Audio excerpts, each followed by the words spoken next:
बिस्मिल्लाहिर्रहमानिर्रहीम। अस्सलाम वालेकुम। Welcome to Fatima's kitchen. सर्दी आ गई है तो रोज़ डिफरेंट किस्म के पकोड़े बनते हैं घर में। आज हम बनाते हैं मेथी से बनने वाले क्रिस्पी पकोड़े।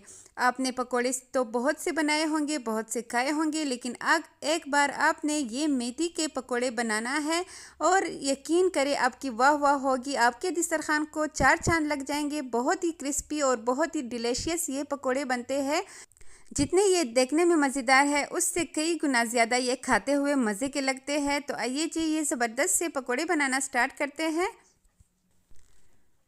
यहाँ पे मैंने 3 अदद गाजरें ली है और 3 अदद ही मीडियम साइज़ के आलू लिए हैं। दोनों को मैंने चीर लिया है। अब हमने इसको कद्दूकश करना है ताकि बहुत आसानी से हमारा काम झटपट हो सके और जब भी हमारा दिल पकोड़े खाने का करे तो फटाफट हम इसको बना सके। कद्दूकश का जो बड़ा वाला पार्ट होता है उसी से हमने इन दोनों चीज़ों को कद्दूकश करना है, आलू को और गाजर को।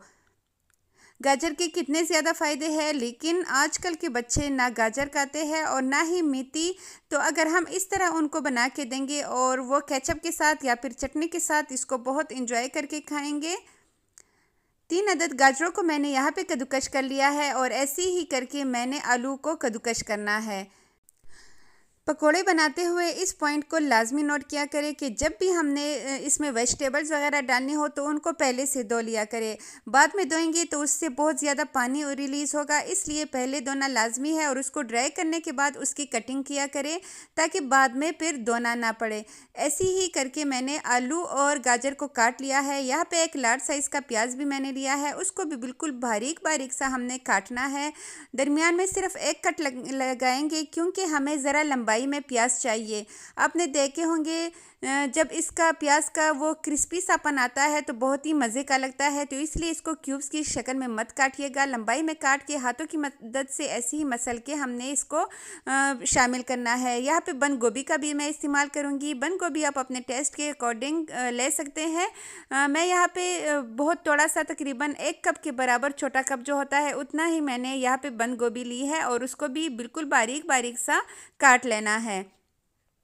यहाँ पे हमें हर चीज़ थोड़ी सी लंबाई में चाहिए क्योंकि उससे जो रेशे से बनते हैं ना वो बहुत ही ज़बरदस्त बनते हैं और क्रिस्पी से आते हैं मुंह में। और सारी सब्जियों को काटने के बाद यहाँ पे मैं इसको डाल दूँगी एक बड़े से बॉल में। मैंने इसके लिए हरा धनिया और हरी मिर्ची भी काट ली है। हरा धनिया यहाँ पे मैंने बस 1 मुट्ठी हरा धनिया लिया है और 6 से 7 अदद हरी मिर्ची लेंगे। मैंने तो तकरीबन 4 अदद हरी मिर्ची ली है। आप अपने टेस्ट के हिसाब से डाल सकते हैं जितना आपको तीखा पसंद हो।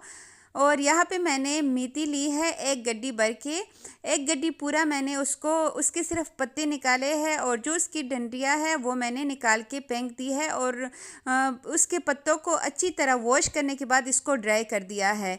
ड्राई करना बेहद ज़रूरी है क्योंकि फिर इससे पानी निकलता है और पकोड़े फिर इतने क्रिस्पी नहीं बनते।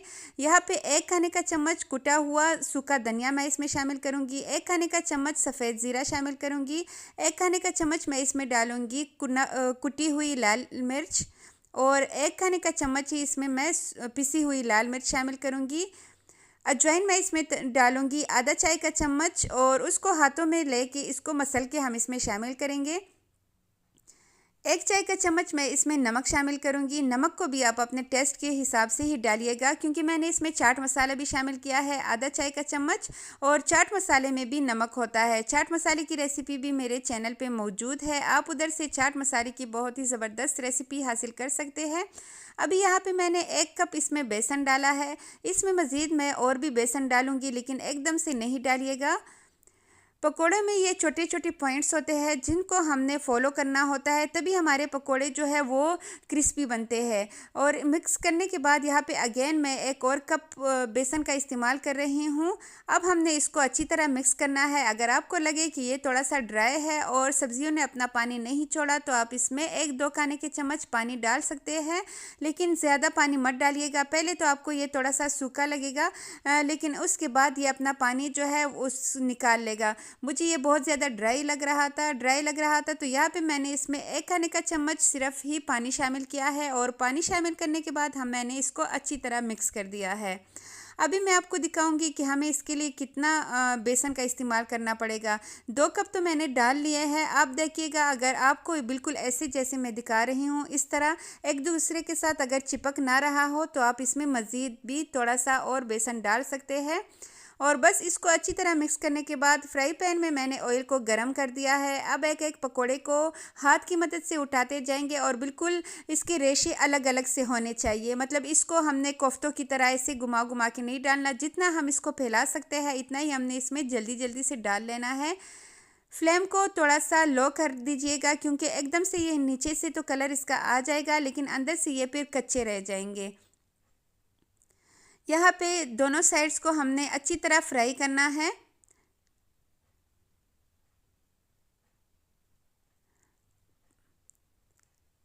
इसको हम उलटते पुलटते जाएंगे, क्योंकि हमने दोनों साइड्स को बहुत ही ज़बरदस्त गोल्डन सा कलर देना है।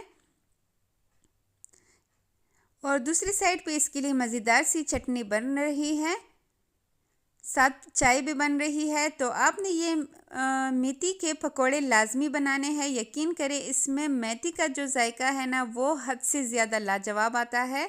और गरम गरम ये पकोड़े जब मैं बना रही थी तो साथ साथ सब खा रहे थे, इसलिए मैं आपको जो जब सर्व करके दिखाऊंगी तो वो आपको थोड़े लगेंगे। यहाँ पे मैंने इसको फ्राई कर लिया है। पकोड़े दोनों साइड से जब अच्छी तरह क्रिस्पी हो चुके हैं, ये देखिए कितनी ये ज़बरदस्त और शानदार लग रहे हैं, तब हम इसको निकाल लेंगे।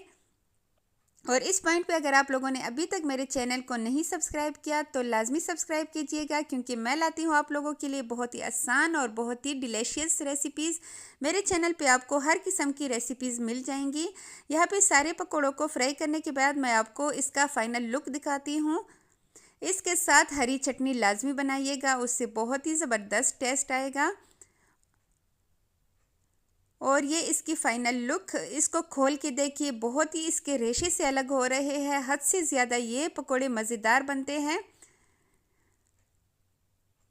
तो आपने इस रेसिपी को लाजमी ट्राई करना है। अपना फ़ीडबैक मेरे साथ लाजमी शेयर कीजिएगा और मुझे बताइएगा कि आपने ये पकोड़े बनाए थे तो आपको कैसे लगे। आई होप, मुझे 100% यकीन है कि आपको हद से ज़्यादा ये मज़े के लगेंगे। तो मिलते हैं नेक्स्ट ऐसी ही किसी बहुत अच्छी रेसिपी के साथ। तब तक के लिए अपना ढेर सारा ख्याल रखिएगा। मुझे दीजिएगा इजाज़त। अल्लाह हाफ़िज़।